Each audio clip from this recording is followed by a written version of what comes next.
سار على سبيله إلى يوم الدين أما بعد. So we'll be continuing discussing the book Bulugh Maram by Hafiz Ibn Hajar al-Asqalani rahimahullah ta'ala.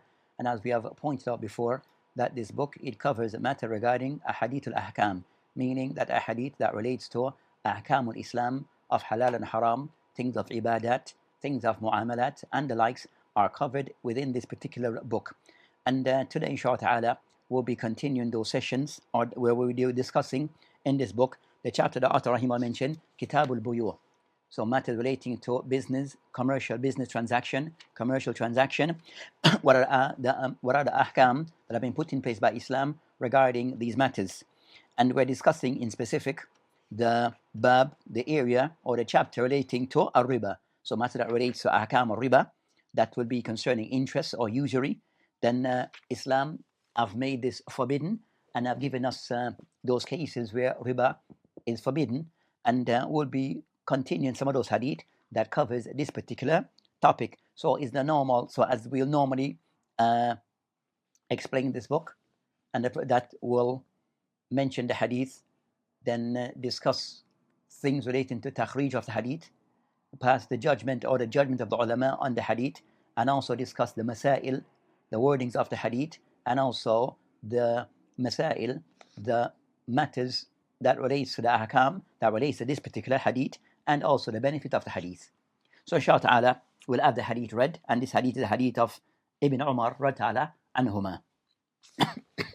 Alhamdulillah, wassalatu wassalamu ala rasulillah. Hadith 705, narrated Ibn Umar radiallahu anhuma. I heard Allah's Messenger sallallahu alaihi wasallam say, if you sell anything on credit to anyone on the condition that you will buy it back for a lower price, take hold of their tails of cattle, be pleased with agriculture, and give up jihad. Allah will make disgrace prevail over you and will not remove it from you till you return to your religion. Reported by Abu Dawud from the narration of Nafi on the authority of Ibn Umar radiallahu anhuma, but there is a defect in its chain. Ahmed reported something similar from the narration of Atta. Its narrations are reliable, and Ibn al-Qattan graded it sahih, authentic. So that's the hadith that have been the author have mentioned regarding this topic of Bab al-Buyu. As for the hadith that have been read, it states, and Ibn Umar radiyallahu anhuma قال سمعت رسول الله صلى الله عليه وآله وسلم يقول إذا بايعتم بالعينة وأخذتم أذناب بقر ورديتم بالزرع وتركتم الجهاد سلط الله عليكم ذلا لا ينزعه حتى ترجعوا إلى دينكم. رواه أبو داود من رواية نافع عنه يعني عن ابن عمر وفي إسناده مقال. وللأحمد and also for Ahmed نحو something similar من رواية عطاء ورجاله ثقات وصححه ابن قطان. So this is the hadith I will be discussing today inshallah ta'ala regarding the matter relating to riba. So of those things that he mentioned, and Ibn Umar, who is Abdullah Ibn Umar ibn Khattab radiyallahu anhuma, and we have mentioned regarding Ibn Umar in previous lessons. So Ibn Umar, Abdullah Ibn Umar, one of those who are said to be some of the scholar of Islam among the Sahaba, as even as a youngster, and also that Abdullah ibn Umar, that also from the family of Umar ibn Khattab, of his son, and also Ibn Umar, of those who are said to be of those that are renowned for his many narration of hadith, and also he put great attention regarding the Sunnah. So Ibn Umar radiyallahu anhuma, that gave a lot of attention and regarding the Sunnah, and also living and applying the Sunnah. So he has stated upon the Prophet Islam, as the hadith mentioned, سمعته, that he heard the Messenger of Allah subhanahu wa ta'ala stating, إذا بايعتم بالعينة, where he discussed concerning of the points of the hadith, that if you involve in this type of transaction of Einah, that you are involved in this type of transaction regarding al-Einah, and we'll discuss what is al-Einah, a form of business practice that is made, that the ulama discusses. Then he mentions that's one point regarding if the Muslim fall into such situation, وَأَخَذْتُمْ أَذْنَابَ الْبَقَرِ, and also that you hold to the tails of the cows, وَرَدِيتُمْ بِالزَّرْعِ, and you become somewhat complacent, you are involved a lot in matters, you are pleased with farming and with farming, وَتَرَكْتُمْ al-jihad, and also you have forgotten and left away al-jihad. Then he mentioned the consequence of the Muslim regarding that these action become somewhat widespread amongst the Muslim. He mentioned Sallallahu alaykum dhullan la yunzi'uhu hatta tarji'u ila dinikum, that Allah subhanahu wa ta'ala will put disgrace upon you, weakness upon you, until, and it will not be removed. It will not be removed until you, the Muslim, return back to your deen of Islam. Then he states regarding the hadith, Rawahu Abu Dawud. So of those who have collected and narrated this hadith, Imam Abu Dawud rahimahullah in his Sunan, min riwayat Nafi anhu, yani riwayat Nafi and Ibn Umar, as Nafi is known to be of those who narrated a lot, and Ibn Umar. Then it mentioned fi isnadihi maqal. Then Ibn Hajar rahimahullah, he states that as for the isnad of the hadith, then fihi maqal, that in the isnad there is some discussion or dispute regarding the ulama, so some criticism of the isnad of this hadith. And you'll find that in most of the cases regarding hadith and its studies, that a lot of the discussion regarding hadith, that hadith is in two parts: a sanad or isnad, that's the chain of narrators, and the other section of the hadith is the actual matin, the actual text of the hadith. Then you find a lot of discussion in hadith science, it revolves around the topic of the isnad. So a lot of discussion regarding hadith being authentic or not, this goes back to the isnad. This goes back to the isnad. And yes, in some cases, there are those that go back to the matan, but you find that many of the discussion is in regard to the isnad.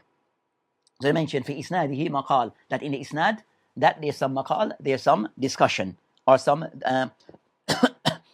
criticism of this isnad. Then he states, Wali Ahmed, yani Ahmed bin Hanbal, rahimahullah ta'ala, in his book Al-Musnad, Nahu, from a hadith of this, min riwayat Ata,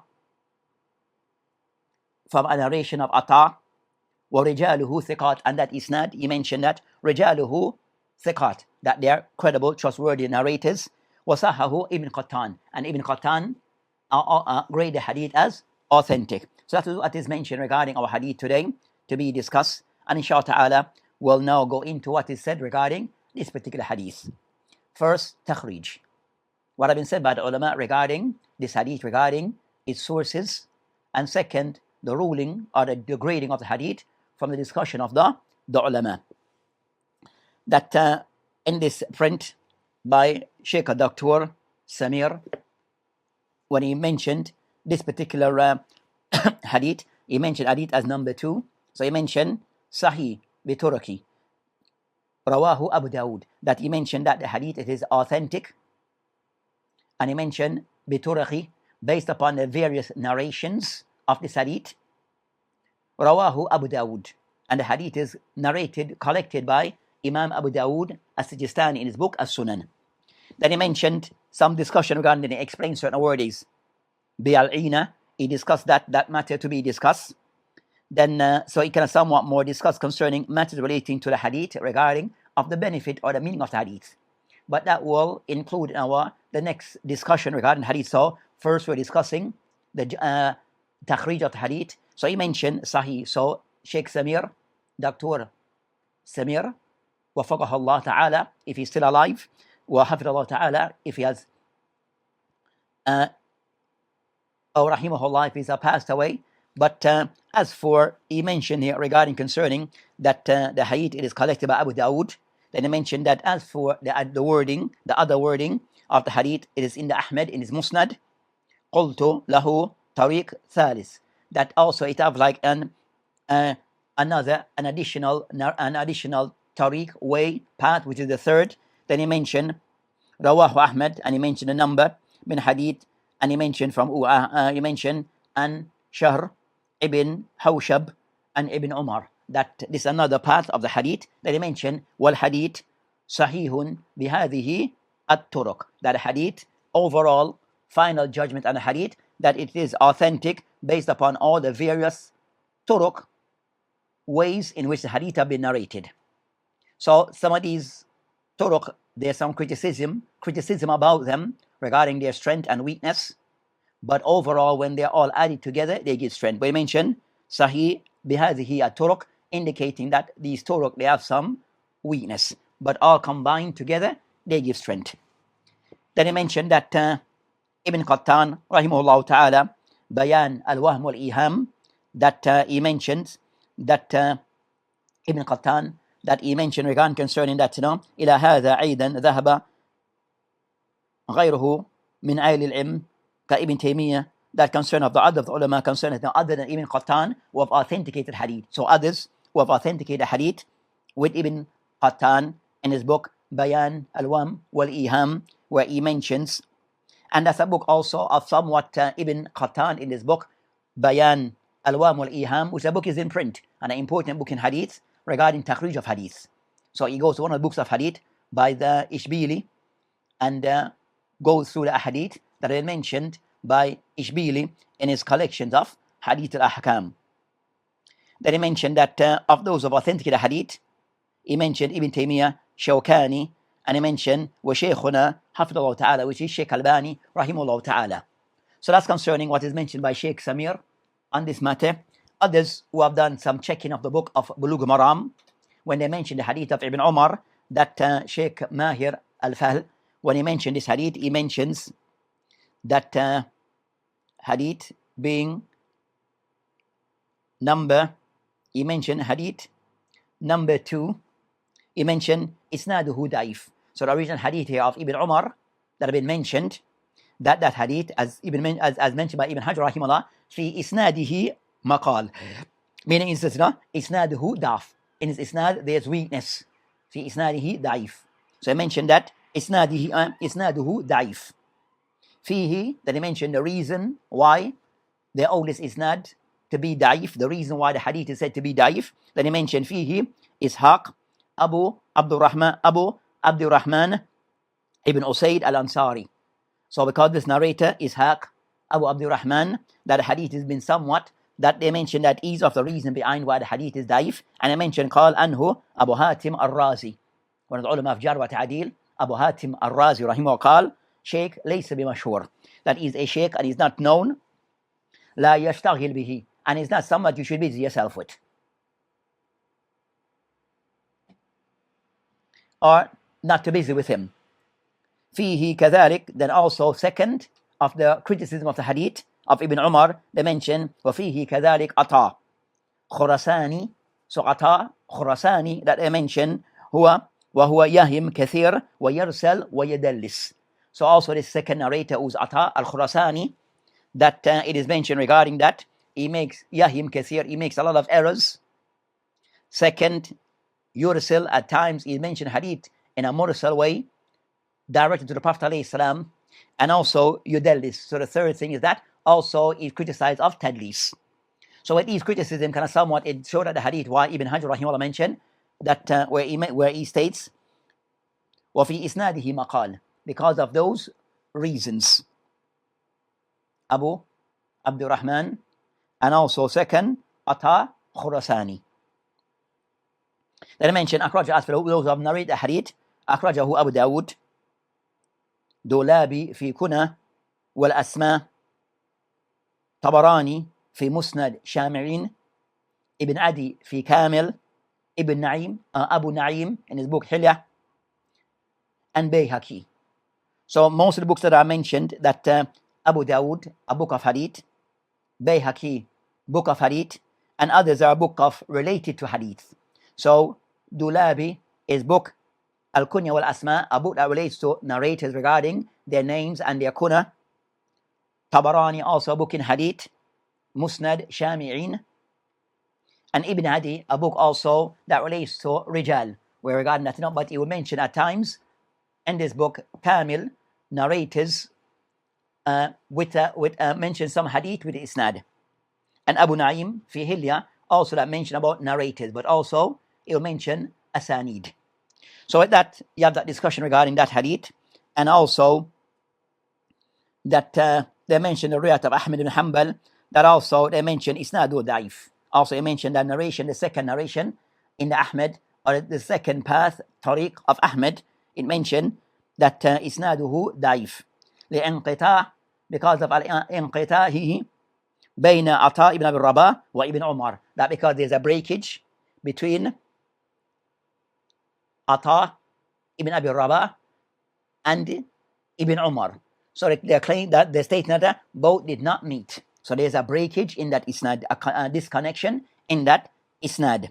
وفيه, and also تفرد Abu Bakr or Abi Bakr ibn Ayyash. Also that Abu Bakr ibn Ayyash also is the only one that narrates the hadithan min ashab al-amash. So overall, that hadith have some discussion. As for the hadith of Ahmed, it can be found also with Ahmed, also Abu Yala, Tabarani fil Kabir, Abu Naim fi Ilya, Bayhaqi fi Shub al-Iman. So those are the hadith that some takhrij of the hadith. So we see that of the ulama who can somewhat all the hadith to be Hasan li based upon the multiple other narrations, but there's weakness in the narrations, but together they give strength. So based upon this, you find that they have mentioned that of the ulama, some of the ulama who have somewhat, as mentioned by Sheikh Abdullah Fawzan in his explanation, that he mentioned that wal hadith la'u shawahid kathira, that is hadith of Ibn Umar, that have many other narrations. أخذ لها بيهقي بابا في سنني, that Bayhaqi have a chapter that he discussed this particular matter. Then overall I mentioned that of the ulama who have authenticated hadith, they have Ibn Qattan, Ibn Taymiyyah, Shaykh al-Islam Ibn Taymiyyah, Ibn Qayyim al-Jawzi, also al-Shawkani wal-Albani, and others. So these are of the ulama who have authenticated hadith of Ibn Umar. So that inshallah ta'ala, some matters regarding the hadith. So some of the ulama who see the hadith as being Hasan based upon the various narration, but all these narration have some form of kalam, some form of discussion on these isnad or weakness within these asanid. So after discussing the hadith, the next thing that Sheikh Abdullah Fawzan he mentioned regarding concerning wajh athani fi ashar al-fadhi. So discussing some of the wording of the hadith, or our understanding of the wording of the hadith, or what is mentioned or said in this particular hadith.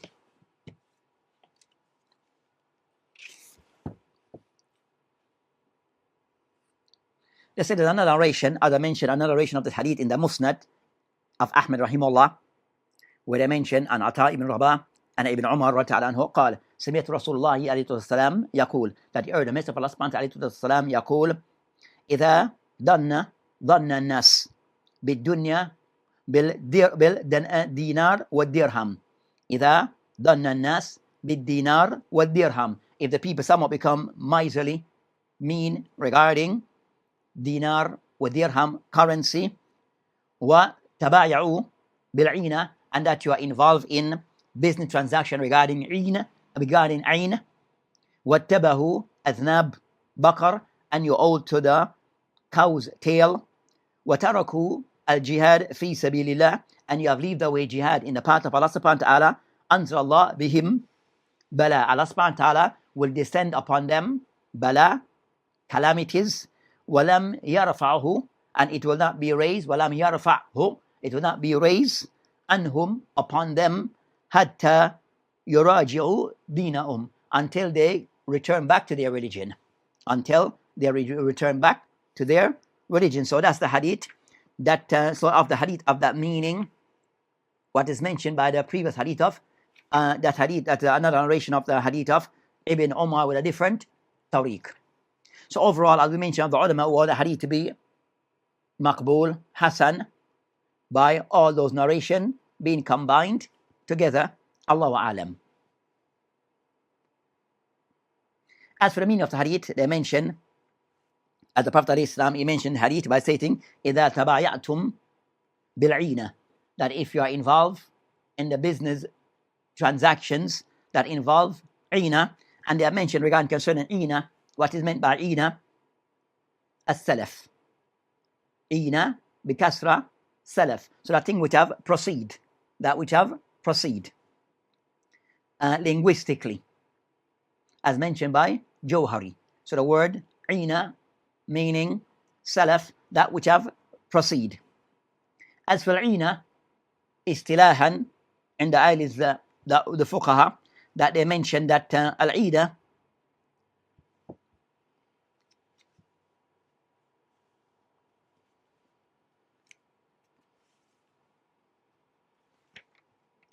I will discuss concerning Einah, but they mention concerning al-Einah that it's a type of transaction where a person with another, he will buy something.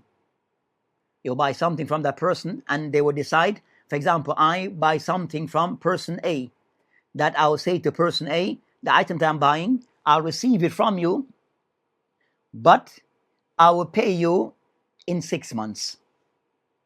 I'll pay you in 6 months. So I'll buy the item for you for £10,000, and when I receive the item, or another way of saying it now, I will sell you an item, and the payment will be, you will pay me in 6 months for this item that I'm selling you.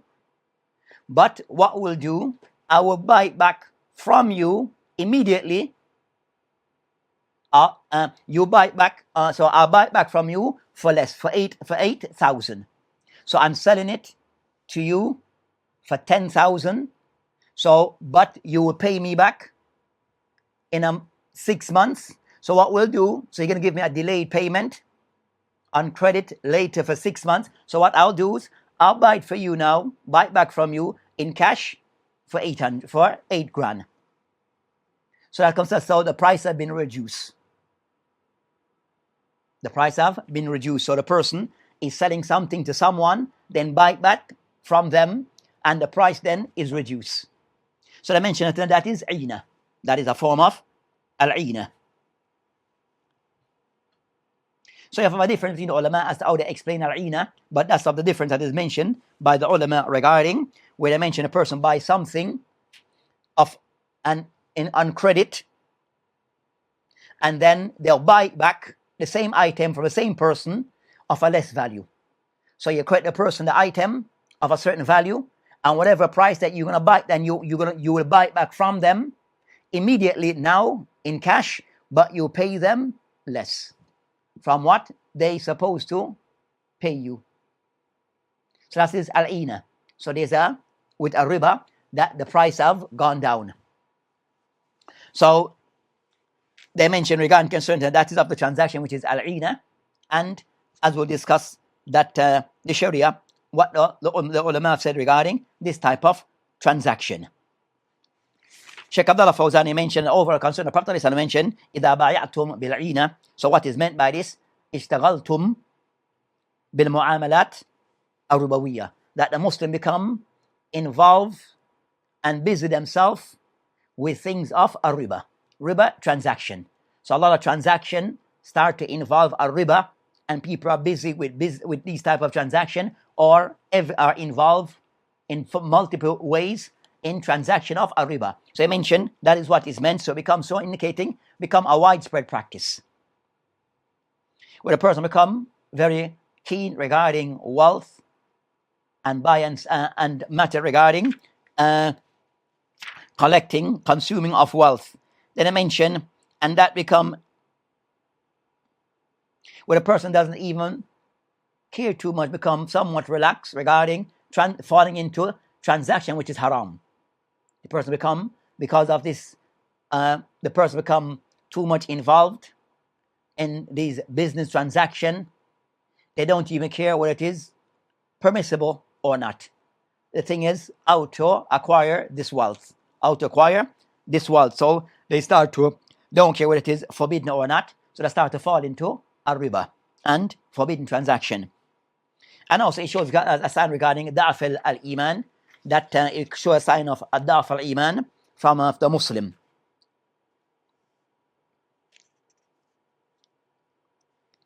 So that's concerning what is mentioned regarding al-Einah. And also when it mentioned أخذتم أذناب al-Bakar, mentioned regarding murad ishtighal bil-harth. We're going concerning people start to be busy a lot involved in things regarding farming and cultivation. So that's concerning people heavily involved in farming, cultivation, and this type of dealing with crops and the likes, then it becomes widespread and take a lot of people's time. As I mentioned, وَاتَّبَعُوا أَذْنَابَ بَقَرٍ, where people start to follow. They mentioned that following the tails of the cows. So farm, crops, people are ever involved in these things of zar, and of that they become negligent regarding a jihad fi sabilillah. As mentioned, taraktum al jihad. As mentioned some that fi sabilillah, that then the people then, when jihad become upon the Muslim, we leave it. When jihad becomes something which is muta'ayyin, becomes obligated, becomes compulsory upon a Muslim, it is negated or left. So that's concerning. They mentioned that so people not carrying out al jihad and become negligent regarding al jihad. They mention dhullan sigar, where people somewhat you are belittled, where the Muslims start to be belittled, and it's because of leaving of jihad fi sabilillah subhanahu wa ta'ala, where the Muslim izzah, their strength and their honor is removed, and the respect that they should have is lost, where the kuffar, that where they're unable to manifest Islam and defend Islam as they should, or the Muslim, because of the weakness of leaving of jihad. So even the kuffar and the enemy of Islam do not take the Muslims serious and belittle them and treat them unfairly. So that's concerning of the reason why where Allah subhanahu wa ta'ala will bring down this upon the Muslim, because they have left, because of the things that they're involved in, left of things of the deen and busy themselves with things of the dunya. That I mentioned that if they were to go back, hatta tarji'u ila dinikum, that this type of disgrace and weakness that we see from the Muslim, it will not be removed until the people go back to their deen, the deen of Islam. So show that the izzah, the might of the Muslim, is in practice of Islam. The honor of the Muslim is in practice of Islam. The honor of the Muslim and their respect is by the Muslim carrying out things of jihad fi sabilillah subhanahu wa ta'ala against its enemy, against the enemies of Islam. So that's concerning the meaning of those wording in the hadith. Then the next of those things, the fiqh or the masail, the fiqh of the hadith. Wal fawaid. So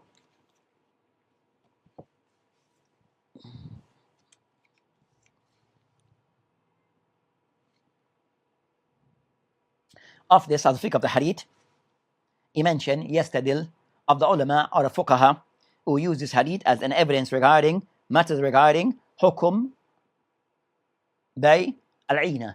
The ulama, they discussed from this hadith was the hukum of bay al-Einah, that based upon this hadith that indicate as something which is haram, from the hadith that indicate that is something which is haram, as by the Muslim or engage in these things, that Allah subhanahu wa ta'ala will remove, that they will become belittled, and they show regarding concerning that, and a sign of them leaving off their deen. So I mentioned hatta tarji'u ila dinikum, that by the Muslim not doing of certain things and involved in certain things, then is a sign that they have left their deen and not giving their deens much importance, and that is by them engaging in things that they should not be engaged in, and also not doing what is expected of them. So I mentioned that this type of belittlement, weakness of the Muslim, as it mentioned, hatta tarji'u ila dinikum, until you return back to your religion, then this is the Muslim leaving away these transactions that is haram, and also fulfilling what is upon them of this matter relating to a jihad fi sabilillah. So they mentioned regarding concerning the hadith, it shows by men saying hatta tarji'u ila dinikum, that it shows that something which is haram, and by you involved in this practice, then you're seen that it is described as you have left your deen, indicating that you have done, indicating that the person have fallen into something which is haram. Not necessarily that they have left the fold of Islam, but they are falling into thing which is haram. So al-Einah, they mention from this, it shows it's something which is haram. So why is the ulama, and that's the shahid from the hadith, that the hadith discussed regarding hukum al-Einah. Is there something which is permissible or impermissible in Islam? From the hadith, it indicates something which is not permissible. From the hadith, so the mawdu of this hadith is to discuss hukum al-Einah, and as mentioned by Sheikh Abdullah Fawzan, he mentioned the general concerning mawdu of this hadith, hukum bay al-Einah. What's the hukum on Einah? What's the hukum of transaction involving Einah? And we explain what is al-Einah. He mentioned regarding concerning next matter, there's an ikhtilaf between the ulama on this matter. Hukum al-Einah, bi al-Einah, there's a khilaf, a difference between the ulama. So, of the opinion of the ulama, that as we said, al-Einah, the person buy an item, a car for 10,000, the car is received, but the person will pay on credit, pay later, this 10,000, but then after you sell the person that car, you're going to buy it back from them, but for 8,000. You buy it back, cash, for 8,000. So that is al-Einah, that is the act of al-Einah. So on this matter of the ulama who all concerning that type of transaction, bi al-Einah, that the first opinion, أنه يحرم بي al-Einah, that bi al-Einah it is haram. Of the ulama who mentioned that bi al-Einah it is haram.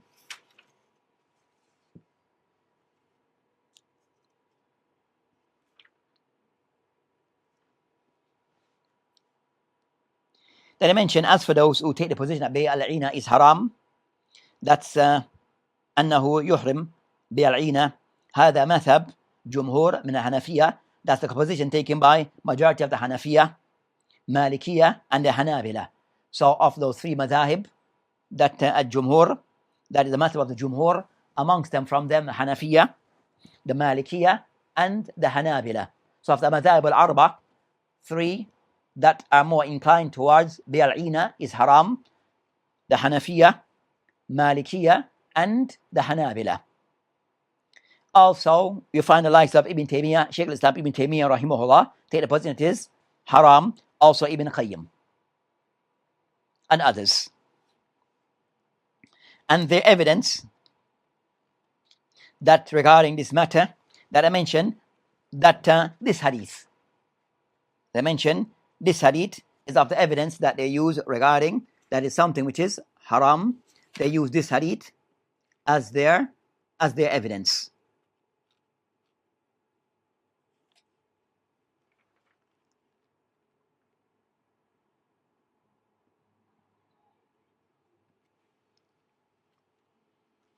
And also you have another hadith that they mentioned, that's the hadith that another hadith they use as an evidence with the hadith of Aisha radhiyallahu anha, where they mentioned that a lady that she bought a gulam min Zayd bi thamaniya miya ila al-ata, that she bought a person, she bought a gulam of a certain amount to be paid later on credit. ثم that someone who made this transaction was explained to Aisha, so this transaction that he mentioned the person will buy this person for this amount on credit, and then to buy it back for sitta miya, and to buy it back for 600 dirham. That it mentioned Hadith and Aisha radhiyallahu anha, when she heard about of those who were involved in this type of transaction, when she heard to mention bi'sa ma sharait, that it's bi'sa is like condemning what the person have done, evil what the person have done, wrong is what the person have done regarding this transaction. Bi'sa ma ishtarait, and again that wrong the person have done wrong who have done such a transaction. Ablighi, that she meant, then she told the person that for you to inform Zayd ibn Arqam who have done this transaction, أنه قد أبطل جهاده مع رسول الله عليه السلام إلا أن يتوب, that Zayd ibn Arqam, who was involved in this transaction, that he have invalidated, annul his jihad with the Prophet ﷺ for involved in this type of transaction until he makes tawbah. So this is, you have stern words that a person jihad fi sabilillah, it's of no value. even though you did with the Prophet ﷺ, until you make tawbah because of this act that you did. So she's very stern regarding of her condemnation of what was done by Zayd ibn Arqam.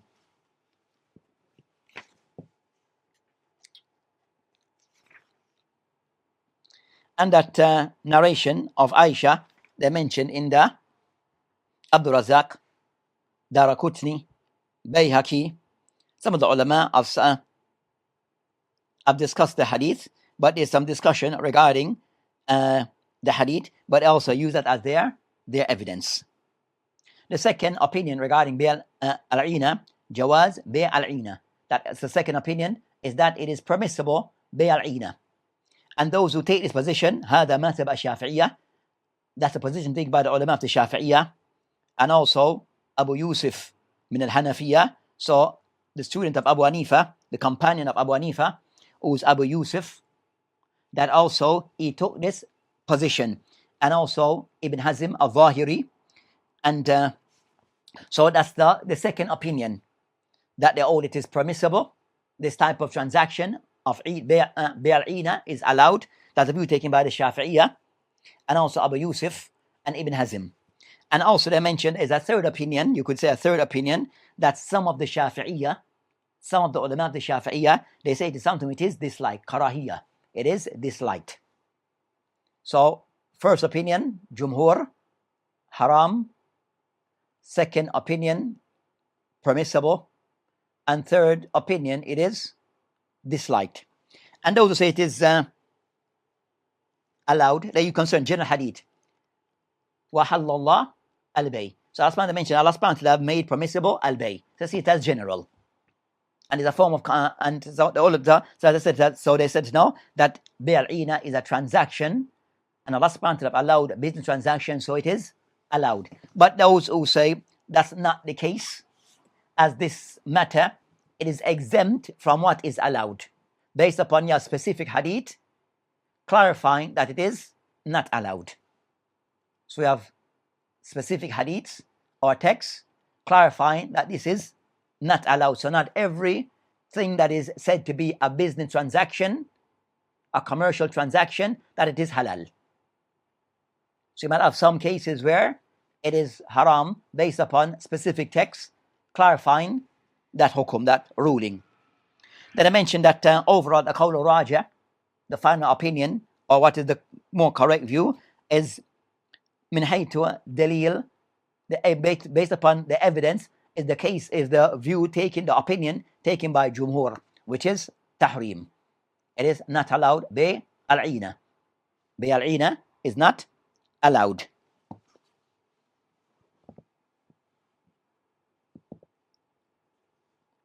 Then they discuss, that's concerning of the matter they discuss, another matter regarding another type of transaction that some discuss. So said with they call tawarruk.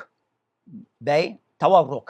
So what is Bay' tawarruk? So you find that Bay' al-Einah and Bay' tawarruk, Bay' al-Einah, where the person A and person B, I, sell an item to person A. Then, and on credit, for him to pay me back in a month, in 6 months, in a year. So the item that I sold to him is to accept, but he would pay me on credit after a particular time that we agree upon. But then I turned back and I said, I'll buy the same item from you at a less cost, but I'll pay you cash. I'll pay you cash, but even though you haven't yet paid me anything. But I'm going to buy it back, but I sold it to you for 10,000 the car. You receive the car. You have the car is right here, but you pay me in 3 months' time. So what I said, I'll buy back this car from you now, and I'll pay you in cash, but it will be for 7,000.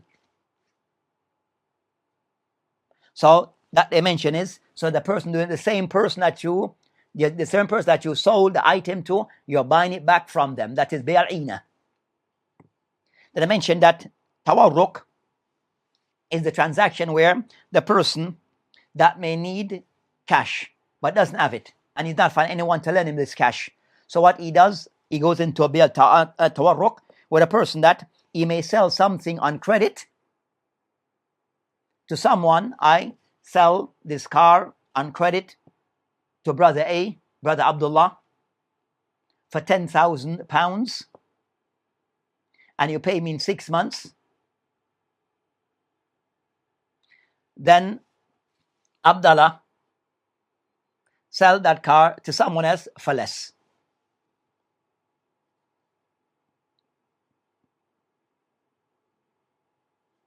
At cash. So he's selling the car back to someone, but a different person, not the person that he bought the car from, someone else, but with a cash payment. Because he may need that cash. So that's concerning tawarruq and Einah, the difference between both. So one is the same people buying and selling between themselves. The other, that the one who you sold the item to, they are now selling off to someone immediately, but cash, a cash instant payment transaction. So on this other one concerning tawarruq, that the ulama also discuss concerning tawarruq, they mention that linguistic meaning warq, which is from al-fidda, which is silver. And of the ulama, they discuss, is it akthar fuqaha yadhkurunaha, that many of the ulama, they see it as tawarruq as a form of transaction within Einah. They see it as a form of Einah. While you find that the Hanabila, they see it as a separate transaction. So Einah and tawarruq, Jumhur see it as very similar and fall into it's a form of tawarruq, a form of Einah, while the Hanabila, they see it as they're two separate things.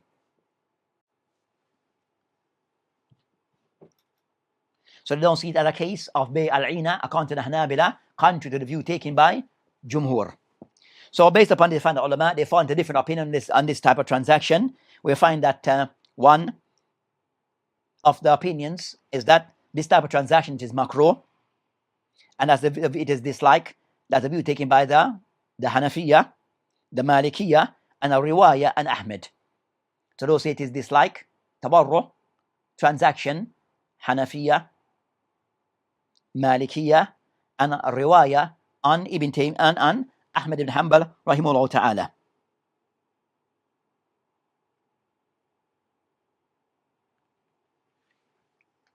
The second opinion, annaha muharram, it is something which is haram, prohibited. The second opinion, it is prohibited, and they say that the evidence is the hadith of Ibn Umar. They see it, the hadith of Ibn Umar that was read, or the hadith of the Bab. And of those who say it is haram is ikhtiyar Ibn Taymiyyah. Ibn Qayyim rahimahullah more inclined towards that opinion, that is something which is haram. And the third opinion,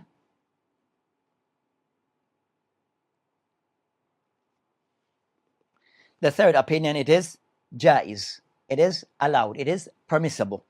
So the third opinion, it is permissible. That's the qawl that they mentioned, or qawl Iyas ibn Muawiyah. It's a position taken by the Hanabila. So Iyas ibn Muawiyah is of the opinion that it is jaiz. Ahmed, the Hanabila as the madhab, is of the opinion, is the view taken by of contemporary. They mention Sheikh Muhammad ibn Ibrahim, that one of the first of the mufti of Saudiya, and also Sheikh Abdulaziz ibn Baz, which is of his students who succeeded him as being the mufti of Saudi Arabia, and also Ibn Uthaymeen rahimahullah, all it to be something which is jahiz, but you have certain conditions. So Ibn Uthaymeen rahimahullah ta'ala, all that transaction, it is jaiza ma'a shurut, but he mentioned that there's shurut that goes along with it. So overall, in summary, that they mentioned that the person will get into the transaction, he may need cash immediate why he does this transaction, but overall, that I mentioned, a more correct view is that it's something which is jaiz. The view taken by those who say it is allowed, permissible, and that's the view taken by Iyas ibn Muawiyah, the madhab of the Hanabila, and Ibn Uthaymeen, Sheikh bin Baz, and Muhammad ibn Rahim, and others. So these are the more appropriate qawl on this matter. The evidence for this, they mentioned that the nusus that shows regarding mu'amalat al-hil, that regarding concerning Sharia, that are also fil mu'amalat hil, that regarding business transaction, the ruling for it, the original ruling, the preceding ruling is that it is something which is permissible until there's something to say otherwise. So that's that there's nothing specific according to this view that to say otherwise that this transaction is impermissible. So it goes back to the asl, to its original ruling, which is permitted until there's something to say otherwise. And also they mentioned the form of dain, the form of like dain. But overall, that's the view that they take regarding this particular matter. That I mentioned that Sheikh Abdullah Fawzan, Hafidhullah Ta'ala, ورعاه, that mentioned that in أمكن المسلم استغناء عن هذه معاملات واقتصاد في كل ما يحتاج إليه. فهذا أحسن وأحوط. So the person that's if he can avoid it, if he doesn't need, then that's better. The person can avoid it, then that's better if they're able. So it is permissible, but best if the person can leave it, to leave it. As a way of خروجا من الخلاف, so as to put himself outside of the khilaf between the ulama. And باب الأحوط للدين, and also being very careful regarding his deen. So that's concerning those masail that relates to that particular hadith. Of the other fawaid of the hadith, it mentioned that in this hadith, the Prophet ﷺ, that he can somewhat caution a Muslim regarding that at time it could be blameworthy, that it become blameworthy if the Muslims start to busy themselves with plantation, crops, or farms, and the likes. So the Muslim busying themselves with this, what I mentioned in the sense of the Muslim that busying themselves where they are not mindful of their deen, they are too busy with these things, and by this that they are being negligent about their religion. So negligence fall upon a Muslim, become relax regarding their deen, and they start to busy themselves with these things. So by this, their deen start to be affected negatively. And above this also, they start to leave away things which is wajib of that jihad fi sabilillah and other things. So the person start to engross and involve themselves too much into these things of the dunya and start to impact negative on the deen of Islam and how Islam is reflected, then that becomes something which is blameworthy. So in the sense of it become blameworthy if they've become neglectful of their deen and start to leave away things which is wajib upon them, thing which is mandatory upon them, start to leave away things like jihad fi sabilillah subhanahu wa ta'ala, then those things that are being mentioned here of one against farming and the likes, then it's on that premise. And people get involved in business transaction and become somewhat complacent, where they start to fall into things that's even doubtful and things which is haram. But I mentioned overall that this hadith is kind of somewhat mentioning concerning what will befall the Muslim and why Allah subhanahu wa ta'ala will descend upon them this situation based upon them not doing certain things expected of them, and also them overly involved in things that is taking them away from their deen.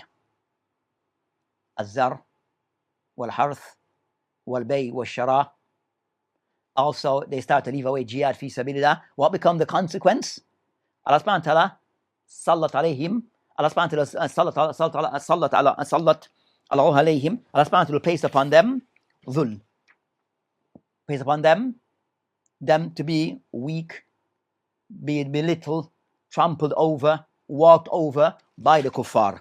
So they mentioned that the Prophet is warning us and caution us of what could be the consequence of us leaving our deen. And the way to gain honor, hatta tarji'u ila dinikum, until you regain honor, until you go back to your deen. The Muslims have a revival regarding their deen, understand the deen properly and correctly, not still again trying to water deen down, as we find with some of the du'at today. that they try to water things down, so as to seem that